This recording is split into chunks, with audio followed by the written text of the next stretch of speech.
I'm joined here by Marshall, who's dualcasting today. Hello there, folks. Pretty big system here, lots and lots of planets, and not too much metal, not many huge planets, so definitely going to be a pretty close quarters fighting on each of these planets, but a pretty big system in general, potentially quite a lot of orbital play going on. Only 2 of the planets can be spawned on, however. Waste, which is this desert planet here with a little bit of water on, and Mond, which is this moon that's pretty lumpy and doesn't have a huge amount of metal on it. The players have now spawned in, and we will start this second game. Currently, Voice of War lead 1-0. And in this second game, we'll see whether Cult can claw their way back. Voice of War spawning one of their players on this moon. Wow, that is the only player spawning on this moon. That is a big surprise. That must mean all the other players are spawning on Waste, and all 4 of the Cult commanders are spawned in the same single location. Unusual strats to be putting out again in this game, particularly on a level like this where you want to be expanding over to that moon. Yeah, but the thing is, they obviously want to rush into Orbital and they're getting all of their commanders on that, so that's going to go up insanely quickly now. I feel as though they're going to try and abandon this planet in favour of potentially a rush to metal and gas. Because, I mean, they've left the moon on its own, obviously, perhaps because they envisaged a lot more Voices of War players going on there, and perhaps they thought they might not necessarily have been able to survive there.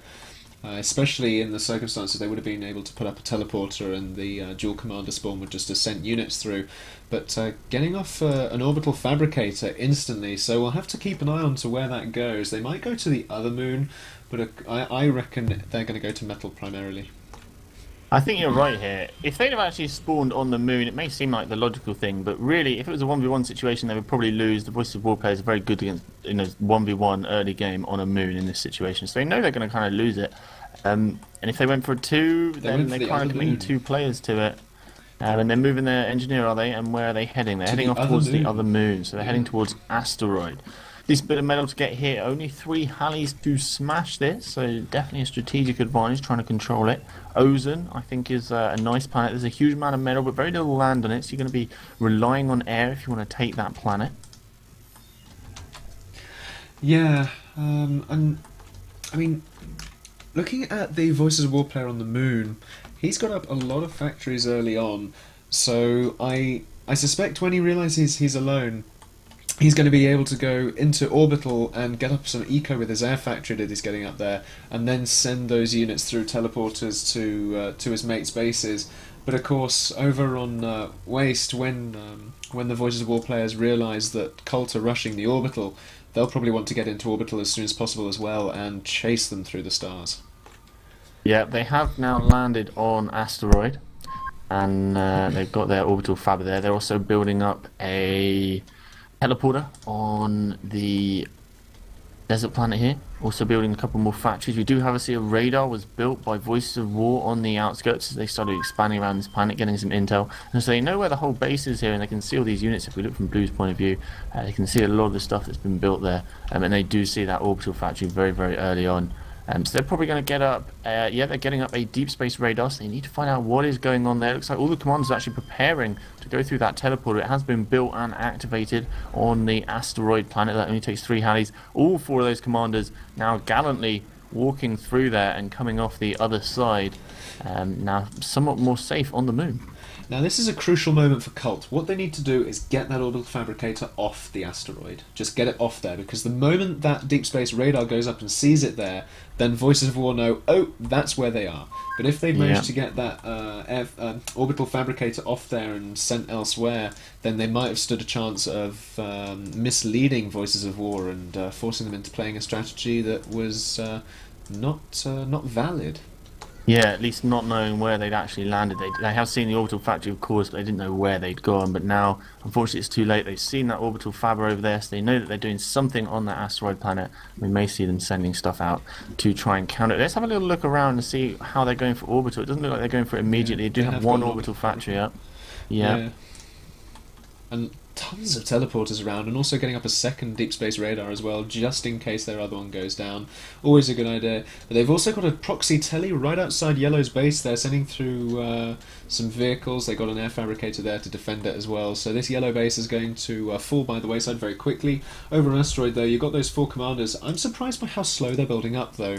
I think they're not making the right choices here, only getting up one bot factory and sending their commanders to get eco. I feel as though they should get up some T2 and Orbital and expand to other planets, because this is a Well, six-planet system. at the moment, Colt has just moved one of their commanders off onto the metal planet, already getting up some production. If we look at the ocean planet, which has the most metal in the entire system, they've got up another teleporter there. It's doing an excellent job of colonizing right now.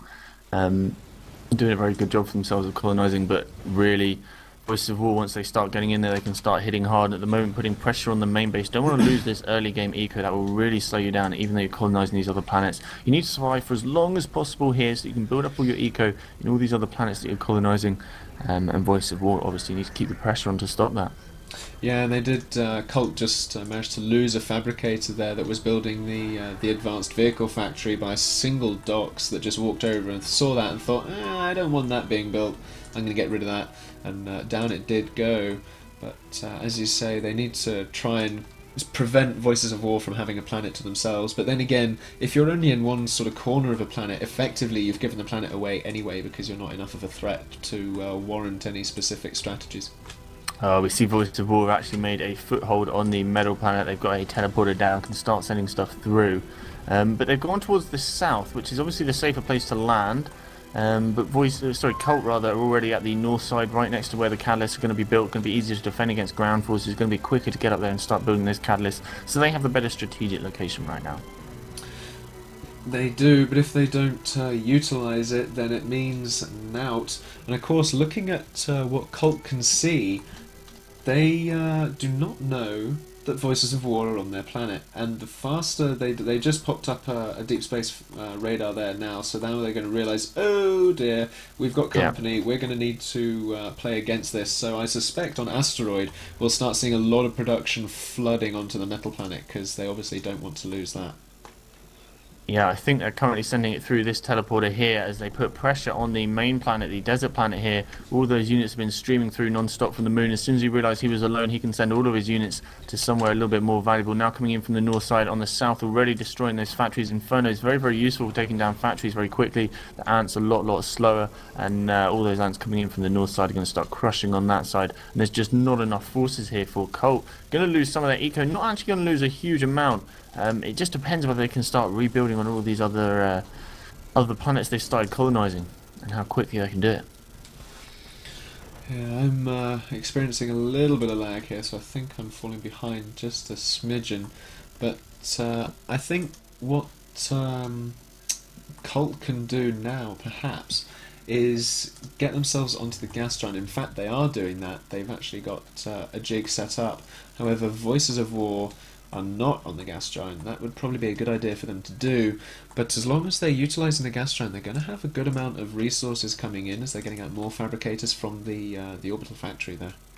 Yeah, gas giant's a brilliant idea. If we look over on the moon, we can actually see Voice of War have dropped a teleporter down, now building an anchor as additional support. Commander did go through onto the ocean planet for Colt, but a teleporter has just been built by Voices of War, and they're starting to stream units through. This is where they're sending in their big push, and with that commander right there, he may need to get off pretty damn soon, because they are not going to stop streaming through, and this is big trouble for Colt, as well as when they start activating this teleporter on the moon. That is going to cause big problems for them. Now moving immediately south, if we look from Colt's point of view, and they can see where that orbital fab was. They knew the right direction to head. They're going to head straight in here and find out there's a commander just in range, and if they can destroy the teleporter quickly, the commander cannot escape. So we'll see where they prioritize their fire here as they come in close, and see where the Colt even realizes their commander's in a lot of trouble. Inferno's focusing down that teleporter there, and their teleporter hasn't even been activated. Looks like it's going to go down, and commander already falling below 20%, trying to get off an uber cannon, pulling the units away so they don't lose all of those in the resulting com explosion. They did manage to keep a few alive. The thing that Cult made the mistake is giving the free scout. If you leave orbital units above your main base, if it's a foothold or if it's your main base, even if your opponents haven't scouted the base, they know where it is. And getting into the middle to late game, knowing where a base is the first step to knowing what is in it.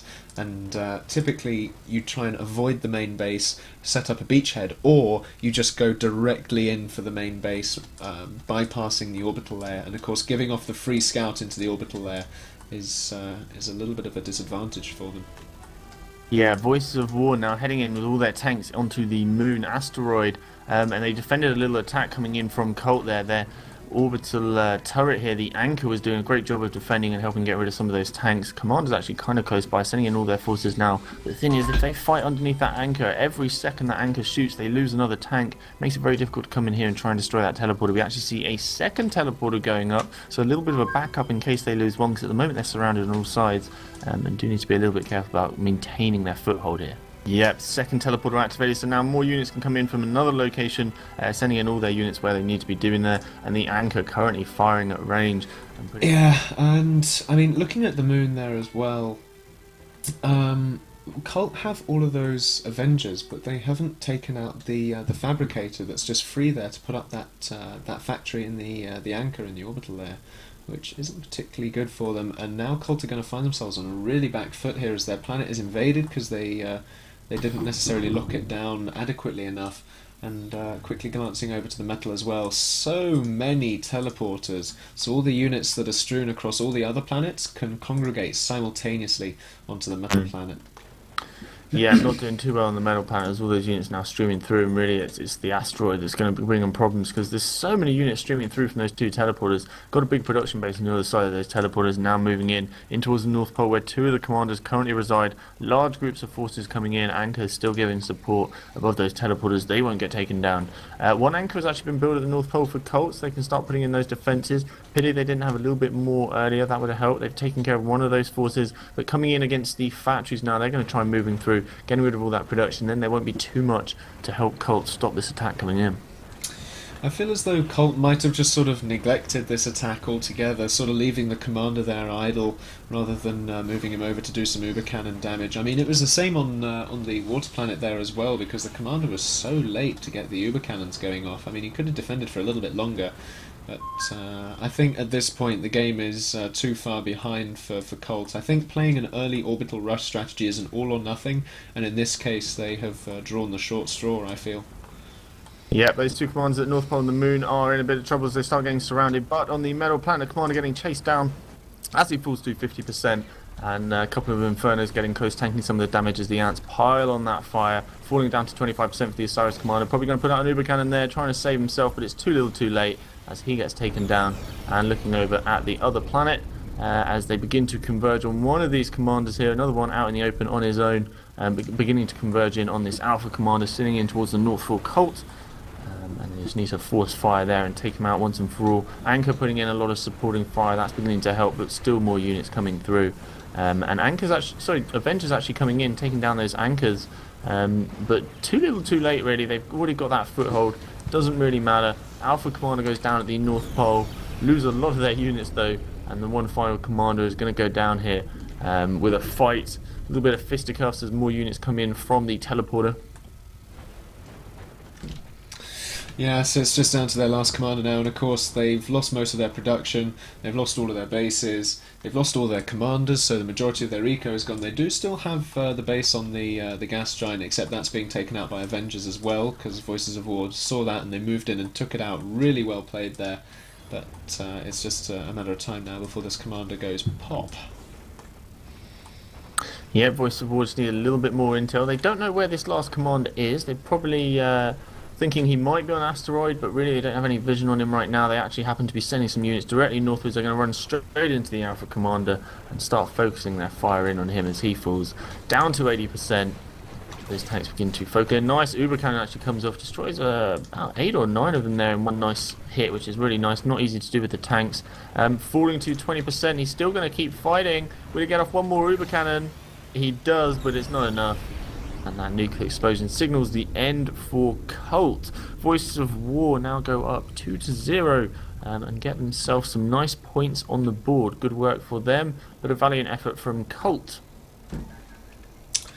Yeah, so unfortunately for Colt, they didn't quite manage to pull through on that. I thought it was an interesting strategy, but I don't think they executed it in the most optimum way for them. So let's bring Recoil in here and talk to him about how that went.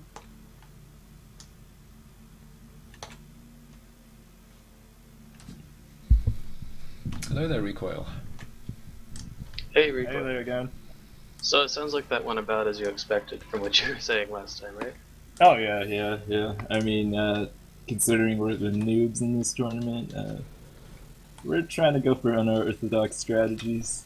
Go for gambits and gambles. You went everyone together again. The Twitch chat was calling GG as soon as you guys spawned in. But I think at some point everyone realized that you might actually have known what you were doing. You rushed Orbital, you got off planet, you had more bases than they did after a couple minutes. But so you couldn't keep up with their metal and their map control, and their efficiency. Yeah. I mean, we took some time trying to get the Orbital up, and those fabricators moving around probably killed some time for us. So we thought that feint would work. Was that your plan going into this? Yeah. Did you try this system out before today? Yeah, we trained a little bit on it. We tried our mega base strategy before on it. And, we figured Orbital is a lot stronger, especially coming into this. And we had a gas giant full of resources, so you did do a very good job of colonizing the system. You were moving around and got your fingers in pies on lots of different planets. Yeah, we figured they were just going to scout out their planets first, and that was going to buy us some time. As soon as they found your base on the gas planet, though, they sent all their fighters before you had any defenses, and I was surprised at how long you held out, but they did stop all your jigs from going up. Would you play, if you come into another Clan Wars in the future, you see gas giants, would you play the same way, or would you try to send more fighters before you start making up the jig base? Probably more fighters. We're not going to try the same things. Obviously, we're going to continuously improve. So yeah. So they've seen the strategy now, so we're going to have to adjust whatever we do in the future, of course.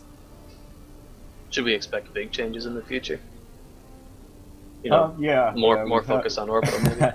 Yeah, we held out our game till about November 22nd, so give us more time. Yeah, I'd like to see more map control from you guys in the future, more focus on the economy and more metal. Yeah.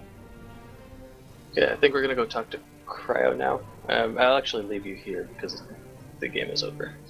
Alright. Hey, Cryo. Hey. So that went well. This is the first Clan Wars where somebody went 2-0. Well, I think we have to prove in the next games if we can continue like this. Yeah, November 1st, you're up against PA gods. Now, this will a lot be of people lost faith in them though after they lost to the Realm. You think you can keep their losing streak going? Well, maybe they are good in 1-on-1 and on their system, but maybe on our system we have a little advantage. Yeah, I think. Any special plans for their system?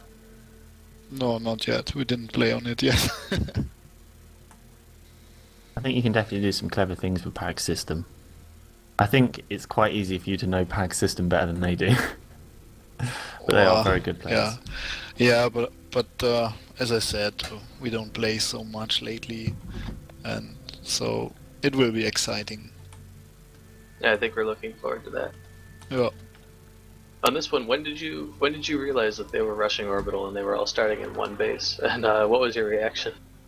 Well, usually most of the players spawn on the moon when we play versus random people, so we expected that they are all with me on the moon. I was there, and then I saw no one is there, so we guess they are probably spawned again together like in the last game. Yeah, Cryo, we figured it out that everybody liked that moon just because of all the metal spots, so figured it'd buy us some time down there on that Earth planet. That was a fun game to watch. It was amazing to see how fast Cult was able to expand and take just bases all over the whole system so fast. Yeah, it was pretty good actually. They built those engineers really quickly, getting out 3 or 4 engineers, and then managed to build teleporters immediately once they'd landed. It's very difficult to follow up and get units through those teleporters and colonize when you do it that quickly. Yeah, but since teleporters are so cheap, I think most of the time it's better to spawn as wide as possible.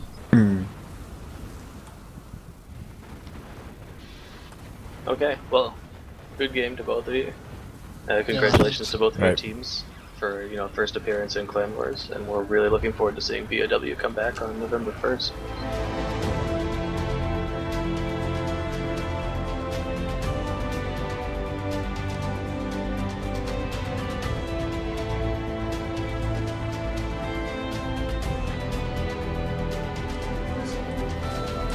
I feel as though Colt has neglected bombers in this game.